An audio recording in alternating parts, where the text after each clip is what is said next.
말씀인 에스라 6장 15절입니다.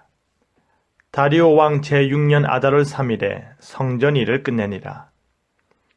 포로에서 돌아온 이스라엘의 남은 자들은 에스라의 개혁과 더불어 스룹바벨의 성전 재건 사역을 시작합니다. 이 성전 복원을 위해 하나님께서 사용한 사람이 누군지 아십니까? 바로 당시 근동 지역의 통치자였던 다리오 왕이었는데요. 임무완수라는 제목으로 말씀이 주는 교훈을 함께 나누겠습니다. 다리오 왕은 바벨론의 명령문을 찾고자 조사하다가 예기치 않게 한 조서를 발견했는데요. 그것이 바로 고레스 왕 원년에 발행된 조서였습니다. 그 조서에 무엇이 기록되었는지 보니 예루살렘에 하나님의 전을 건축할 것이 명령되어 있었습니다. 이에 다리오 왕은 7절에 하나님의 성전 공사를 막지 말고 유다 총독과 장로들이 하나님의 성전을 제자리에 건축하도록 권면하였습니다. 그뿐 아니라 8절에는 조서를 내려서 4절에 경비는 다 왕실에서 내리라와 더불어 그 경비를 이 사람에게 끊임없이 주어 그들로 멈추지 않게 하라고 명령합니다. 여러분, 다리오 왕이 이렇게까지 하나님의 성전 건축에 막대한 관심을 가졌던 이유는 당시 문화로서 특정 나라나 종족이 섬기는 신의 진노를 면하기 위한 것이었던 것 같습니다. 그를 위해 정확한 절차에 따른 희생제사와 제도가 이행되어야 하니 성전이 절대적으로 필요했다고 여겼기 때문입니다. 비록 다리오 왕이 이와 같은 종교적 관점에 따라 하나님의 전이 건축되었다 하더라도 우리가 잊지 말아야 하는 것은 궁극적으로 하나님께서는 다리오 왕을 통해 하나님 자신의 뜻을 이루고자 하신다는 것입니다. 그의 주권적인 섭리와 간섭을 행하신 것입니다.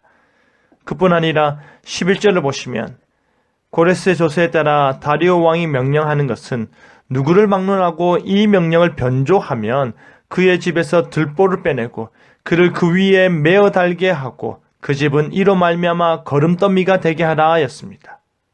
이것은 왕의 명령을 불이행하거나 왕의 명령을 부분적으로 이행하거나 왕의 명령을 왜곡하여 이행하는 모든 것을 포함하여 그러지 말라라고 매우 엄중히 경고하는 것입니다. 흔히 조약이나 조서와 같은 공문서의 끝부분에는 이러한 경고문이 간섭적으로 부연되었는데요. 이는 법령이나 약정사항을 사람들이 가볍게 여겨 위반하지 못하게 하기 위함이었던 것 같습니다. 만약 이를 어겼을 때 어떻게 하는 줄 아십니까? 그 명령 그대로 그 사람의 집 기둥을 제거하여 그 집을 완전히 무너뜨려버리고 그 기둥에 사람을 메어 달아 갖은 수모와 창피를 당하게 하였습니다. 이는 왕명을 거역한 자에 대한 징벌의 엄중성을 경고적으로 알리기 위한 것이었습니다.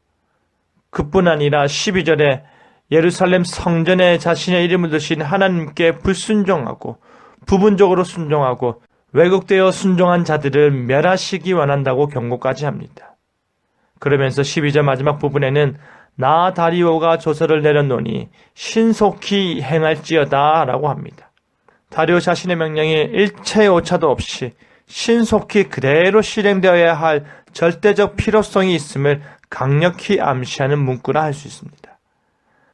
다리오 왕의 조서가 내려지자 유브라데 강 건너편 총독들과 동관들이 신속히 그 일을 준행하였습니다. 그뿐 아니라 유다 사람의 장로들이 학계 선지자와 스가랴 선지자의 권면을 따름으로 인해 하나님의 전을 건축하는 일이 매우 형통하였다 합니다. 그리하여 이스라엘의 하나님 여호와께서 예레미야 선지자의 예언을 성취하셨고 바사왕 고레스와 다리오와 아닥사스다의 조서를 통해 성전 건축하는 일을 마침내 마무리할 수 있었던 것입니다. 사랑하는 성도 여러분, 우리는 다리오 왕을 통한 성전 재건 사역이 매우 철저히 이행되었고 유다의 장로들도 전적으로 순종하여 매우 형통하였음을 보게 됩니다. 우리는 반드시 우리 앞에 벌어지고 있는 이 모든 역사 가운데 하나님의 주권적으로 일하고 계심을 기억해야 합니다. 그렇게 각자에게 주어진 임무가 하나님의 선하신 인도 가운데 완수되는 것입니다. 그렇기 때문에 우리 역시도 하나님의 말씀을 왜곡하여 순종하거나 부분적으로 순종하거나 모르는 척 불순종하지 말아야 할 것입니다. 오히려 우리는 신속하고 강력하게 순종하며 하나님으로부터 임하는 형통의 복을 누려야 할 것입니다. 그리하여 그 복을 누리기 위해 하나님의 말씀을 가감없이 실천하는 저와 여러분 되기를 간절히 바랍니다. 아멘.